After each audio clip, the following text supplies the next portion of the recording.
Pour mon trading de CFD, je veux une plateforme différente.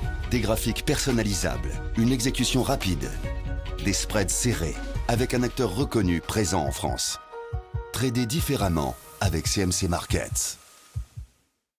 Salut, c'est Trado, content de vous retrouver pour cette analyse technique quotidienne et également pour une analyse de BioAlliance qui m'a été demandée de très nombreuses fois. On va commencer par le fameux pari du jour, pari habituel. Et bon, là, il n'y a pas de quoi vraiment se vanter, mais in extremis, le pari, il est gagné. Mais encore une fois, c'est sur l'épaisseur du trait. J'avais dit qu'aujourd'hui, on fera un plus haut. Pourquoi?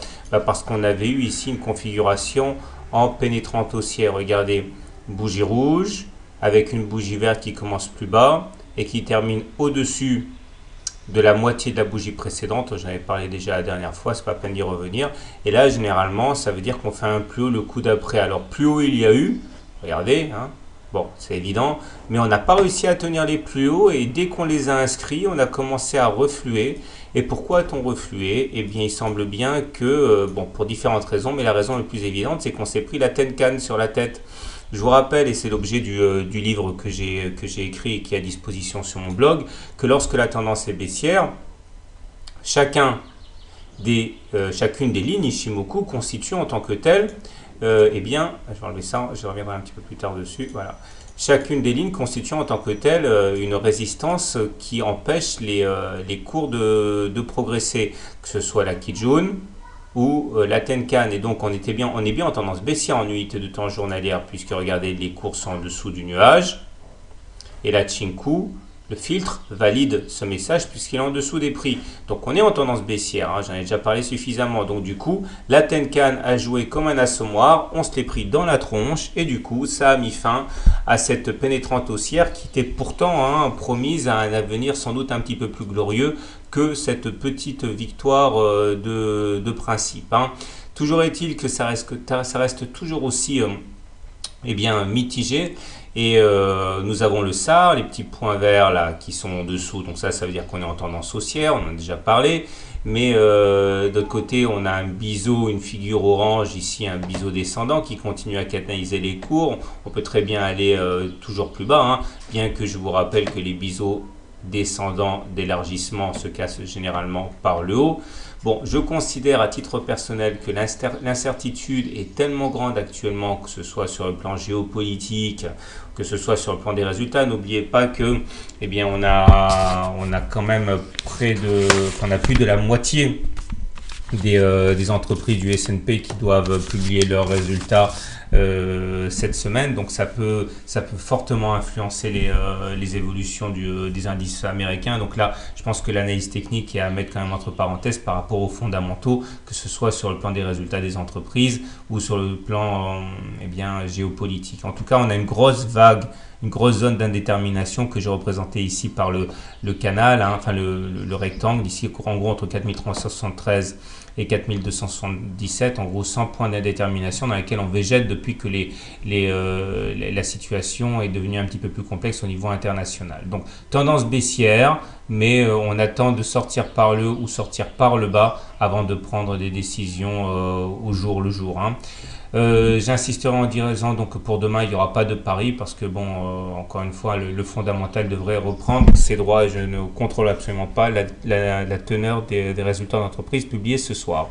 Les indicateurs techniques d'ailleurs à cet égard montrent une petite dégradation puisque le momentum était déjà négatif, le MACD était sous son signal et négatif, ça déjà c'était pas génial, mais le stochastique, regardez, il est à 2 doigts de rentrer en zone de survente, c'est-à-dire en dessous de 20, il est à 19 et quelques, et là c'est la zone, normalement on n'est pas censé acheter. Bon, à suivre, mais en tout cas, vous voyez que techniquement c'est quand même pas la fête. Le chandelier du jour pourrait être assimilé dans l'esprit à un harami baissier, puisque nous avons un corps vert plus grand qui avale le corps rouge. Les mèches ne comptent pas dans ce genre de situation qui vient après, mais le caractère assez disproportionné de la deuxième bougie incite quand même à la prudence, puisque normalement les haramis baissiers font que ça fonctionne d'autant mieux que la deuxième bougie est plus petite que la première. Et là, vous voyez, c'est quand même des tailles qui sont relativement similaires, donc harami baissier de facture très modeste. Alors, on enchaîne maintenant sur la vidéo de BioAlliance Pharma.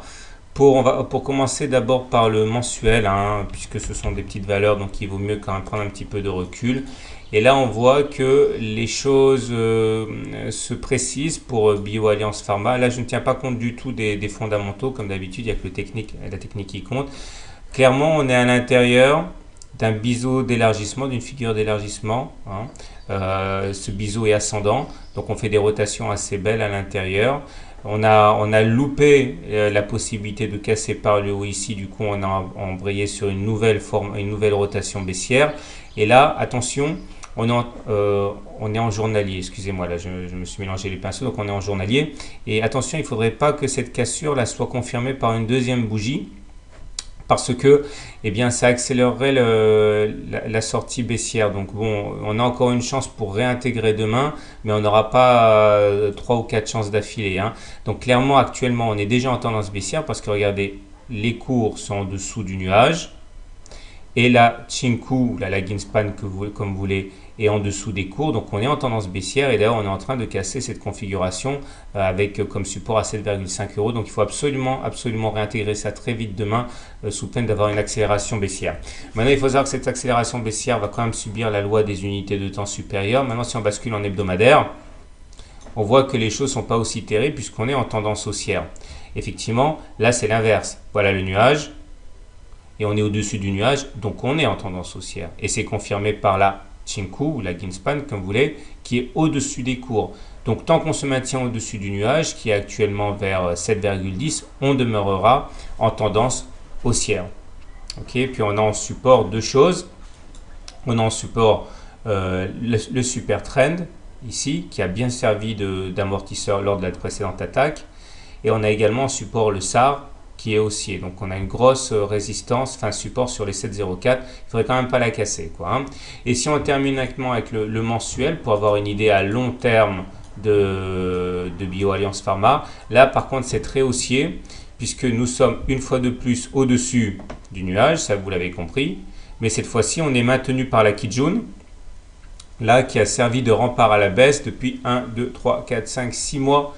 Hein, et lors des 5 mois où on est venu solliciter la Kijun, eh bien la Kijun a bien joué son rôle de support en renvoyant les cours vers le haut. Donc là, à ce niveau, c'est l'inverse du très court terme, du journalier. On est en tendance haussière, très solide, puisqu'on est au-dessus du nuage et que la Chinku, la Ginspan, comme vous voulez, est au-dessus des cours. Voilà, donc en mensuel, c'est bien, on évolue à l'intérieur d'un biseau d'élargissement. Ok. En hebdomadaire, c'est bien, mais plus fragile, avec cependant un support à 7,10.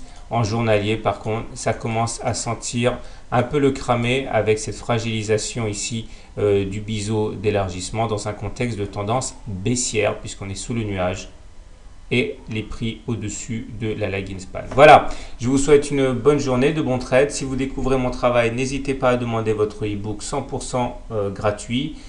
Pour les débutants avec la vidéo et les exercices corrigés à l'intérieur, c'est sur simple demande sur mon blog. À demain.